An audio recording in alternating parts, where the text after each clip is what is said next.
देखिए, मैंने पहले भी कहा है कि लोक जनशक्ति पार्टी का इस विधानसभा चुनाव में हमारे साथ कोई गठबंधन नहीं है।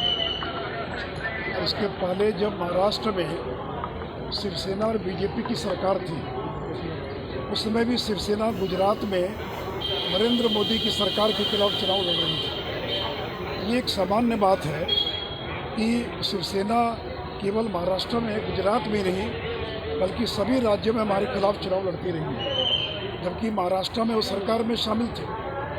उसी प्रकार अकाली दल पंजाब में हमारे साथ शामिल थे या केंद्र में शामिल हैं, लेकिन दिल्ली और हरियाणा के चुनाव में हमारे खिलाफ चुनाव लड़े।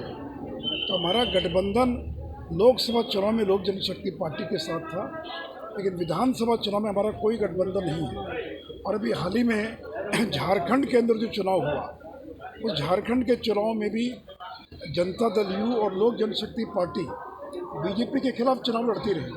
तो ये कोई आवश्यक नहीं कि केंद्र में अगर हमारा समझौता है तो सभी राज्यों में भी समझौता होगा।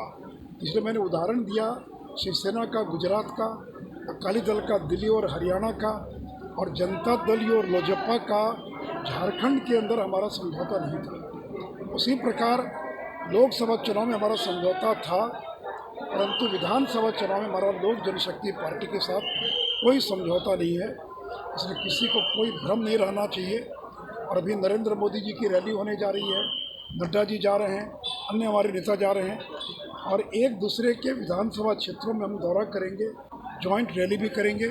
और जो कुछ लोग भ्रम पैदा करने का प्रयास कर रहे हैं, तो 90% भ्रम तो छंट चुका है, और जो बचा खुचा जो भ्रम है वो भी अगले 2-3 दिन में पूरी तरह से समाप्त हो जाएगा।